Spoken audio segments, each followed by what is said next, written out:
Radio City. Love Shots on Radio City 91.1 FM.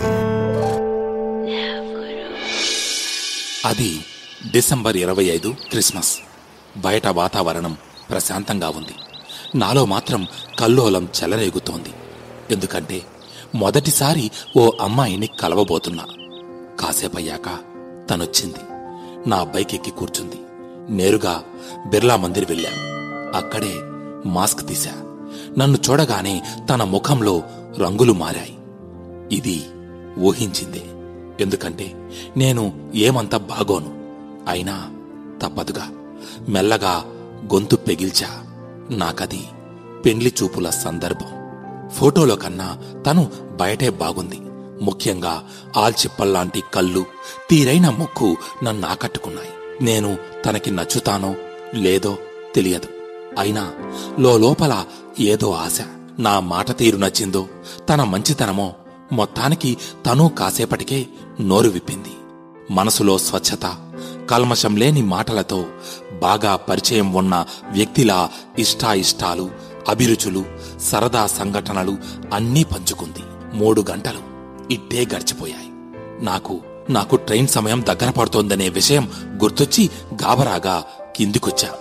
తనని వీడి వెళుతుంటే మనసులో చెప్పలేనంత బాధ. చాక్లెట్ ఇచ్చే సాకుతో మరోసారి తన హాస్టల్కి వెళ్ళా. 4 మాటలు నిండైన తన రూపం గుండెల్లో నింపుకుని తిరుగు ప్రయాణమయ్యా. వేగంగా వెళ్తోంది. నా ఆలోచనలు మాత్రం తన చుట్టే తిరుగుతున్నాయి.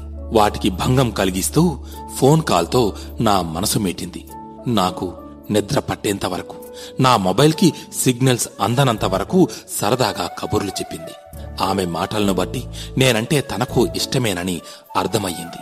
సంక్రాంతి పండగొచ్చింది. నేను గోదావరికి వెళ్తున్నా, నువ్వు రావచ్చుగా అంది గోముగా అడక్కముందే దేవత వరమిచ్చినట్టు. ఇద్దరిది ఒకే భోగి. అర్ధరాత్రి అలసిపోయేదాకా కబుర్లు చెప్పుకున్నాం. కళ్ళు మూతలు పడుతుండగా తన ఒళ్ళో తలపెట్టి సేద తీరా. ఇలాంటివి సినిమాల్లోనే జరుగుతాయనుకున్నా. నా విషయంలోనూ నిజమయ్యేసరికి సంతోషం పట్టలేకపోయా. పండగ బాగా జరుపుకున్నాం. సెలవులు పూర్తవుతుండగానే మళ్లీ పిలుపొచ్చింది. మళ్లీ ఒకే ట్రైన్, ఒకటే భోగి. ఈసారి ఇద్దరి మధ్య చనువు మరింత పెరిగింది. చొరవగా నా చేయిని తన చేతిలోకి తీసుకుంది. ప్రయాణం పూర్తయ్యే వరకు ఒకరినొకరం క్షణం విడిచి ఉండలేదు. ట్రైన్ దిగుతున్నప్పుడు ఎన్నో బాసలు చేసుకున్నాం. భారంగా సెలవు తీసుకుని ఎవరి ఉద్యోగాలకు వాళ్ళు వెళ్లిపోయాం. మా పెండ్లి చూపులు పెద్దలు కుదిర్చినవే. తొందరలోనే మా మనసులు కలిశాయి.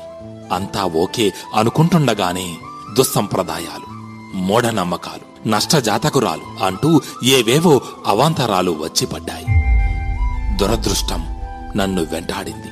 మా వాళ్ల తీరుతో మా ఇద్దరి మధ్య ఒక గ్యాప్ ఏర్పడింది. తప్పనిసరి పరిస్థితుల్లో నేను అమ్మా నాన్నల మాట వినాల్సి వచ్చింది. ఇదే ఆమెకు సిల్లీగా అనిపించింది. నన్ను మాట మీద నిలబడలేని వ్యక్తిగా అనుకుంది. కొద్ది రోజులకు జరిగిన తప్పేంటో నాకర్థమయ్యింది. 1 రోజులు శతవిధాలా ప్రయత్నించి ఆ అమ్మాయినే చేసుకుంటానని మా కుటుంబాన్ని ఒప్పించగలిగా. పట్టరాని సంతోషంతో తనకి కాల్ చేశా. అప్పటికే తన మనసు ముక్కలైపోయింది.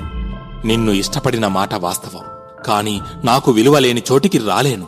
ఈ సంబంధం నాకిష్టం లేదు అని కరాఖండిగా నా గుండెలో బాంబు పేల్చింది. తనని ఎంతో బతిమాలా. ఆమెకు అన్నయ్య లాంటి స్నేహితుడితో చెప్పించా. వినలేదు. ఆఖరికి ఓ రోజు ఫోన్ చేశా. నా అభిప్రాయంలో ఎలాంటి మార్పు లేదు. పదే ప్రయత్నించి నీ టైం వేస్ట్ చేసుకోకు అని ఒకే మాట చెప్పి కాల్ కట్ చేసేసింది. నా గుండె ముక్కలయ్యింది. తనతోనే జీవితం పంచుకోవాలని ఆరాటపడ్డ నేను చివరికి తన దృష్టిలో 2 నెలల పరిచయస్తుడిలా మిగిలిపోయా. ఇప్పుడు తనని తప్ప వేరొకరిని చూడడానికి నా మనసు అంగీకరించడం లేదు. ఇదంతా మీతో ఎందుకు చెబుతున్నానంటే, మిత్రమా, ఒక బంధం ముడిపడాలంటే 2 మనసులు కలవాలి. ఒక సంసారం నిలబడాలంటే పరస్పరం సర్దుకుపోయే గుణముండాలి. మూఢనమ్మకాలంటూ ముందుకెళితే ఏ అనుబంధము నిలబడదు. Radio City. Radio City Podcast. Radio City.